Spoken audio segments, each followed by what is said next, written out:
pero ha dado muchos resultados esta afirmación de la muerte digna. El resultado primero ha sido el no aceptar cualquier tipo de técnica en la fase final de la vida, es decir, no aceptar una obstinación terapéutica.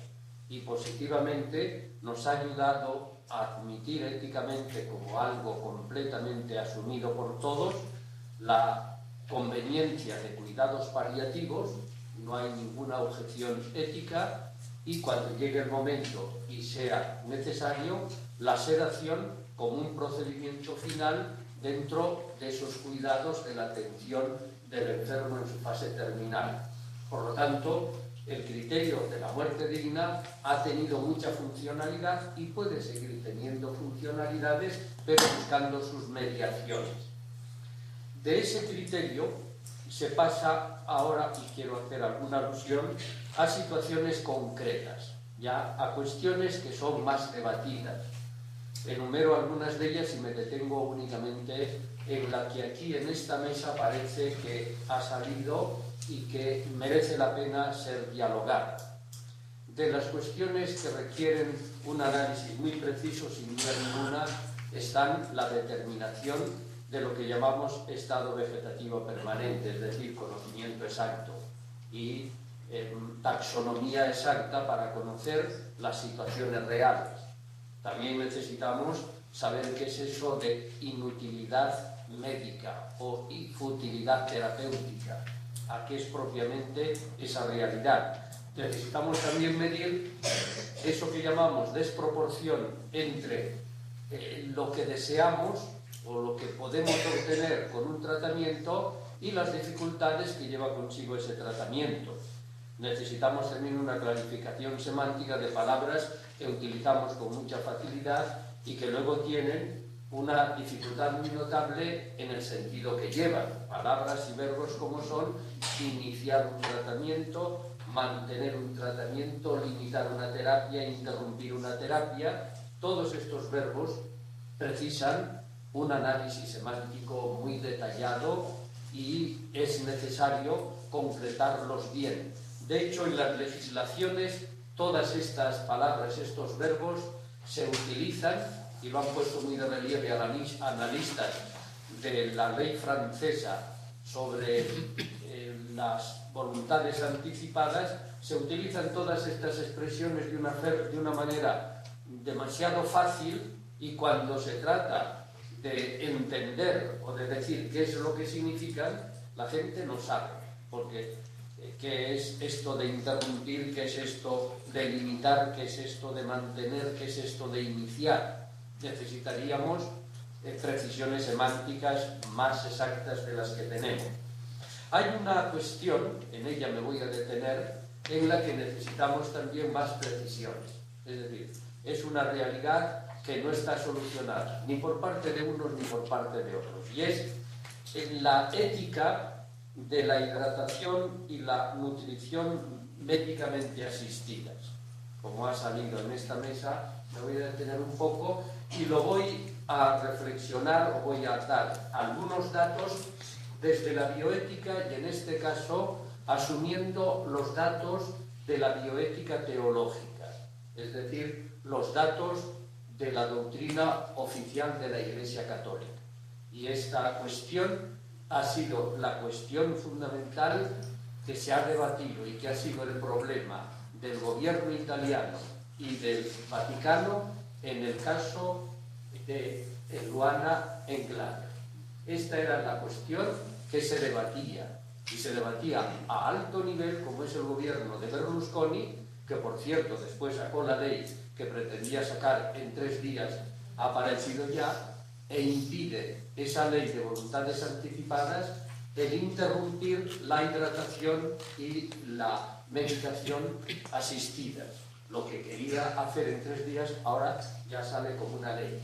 Y el Vaticano también se mantenía en esa postura propia de Berlusconi frente a otras posturas que yo voy a comentar. En la bioética, antes de un documento de Juan Pablo II del año 2004, en la bioética que yo suelo manejar, que es la bioética americana, de carácter no confesional y también dentro de la bioética teológica se admitía que no era obligatoria la hidratación o la alimentación o médicamente asistidas, que pertenecían a cuidados que se llamaban extraordinarios o no necesitantes.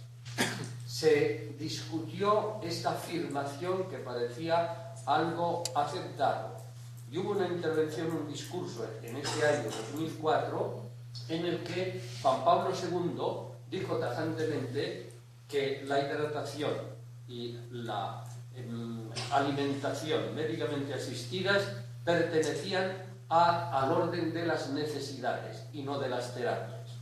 Todos nosotros tenemos aquí en la cabeza la distinción entre necesidades y terapias.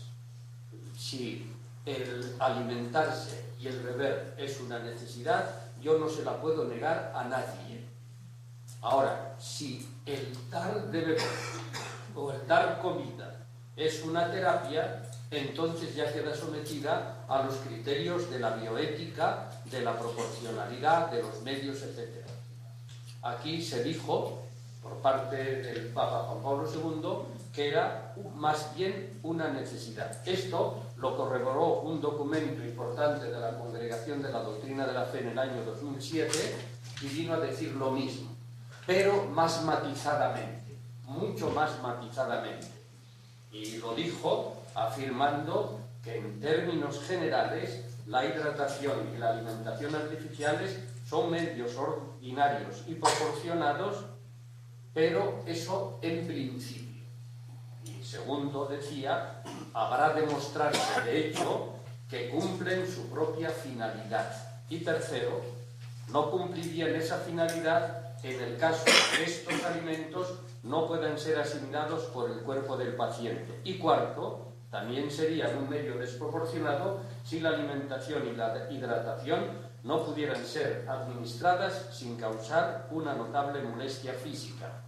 Teniendo en cuenta este documento, más bien estos criterios referentes para la reflexión, yo me atrevo a decir mi postura, teniendo en cuenta los datos que nos han presentado la doctora y el doctor, sobre todo en primera exposición, yo mirado desde la ética, desde la bioética teológica, más bien me inclinaría a pensar que no hay obligación ninguna de hacer ese procedimiento de hidratación o de alimentación de carácter asistido, porque entrarían en esas 3 o 4 condiciones que el mismo documento, y dejando aparte el documento, la reflexión del pensamiento bioético actual señala. Y en este caso hubo muchos bioeticistas de carácter laico y bioeticistas de carácter católico que en el caso italiano, en claro, en ese caso más bien manteníamos la postura contraria a la que era la oficial del gobierno italiano, más bien de la administración Berlusconi, y la postura oficial del Vaticano, que no era una postura que debemos aceptar los creyentes, sino que era una forma de ver esa cuestión que quizás no recogía todos los datos con precisión de la situación concreta. Por lo tanto, en este aspecto ya más concreto, como un problema en el que debemos todavía seguir reflexionando, yo creo que se puede decir que en términos generales el comer, la necesidad de la bebida y de la comida obviamente es una necesidad, no depende de una terapia, pero cuando se convierte el comer y el beber en un enfermo terminal, a mí me parece que en la mayor parte de los casos, sobre todo en las situaciones que en esta mesa se han dicho, pertenecen más bien al género, a la categoría bioética, categoría ética de terapia.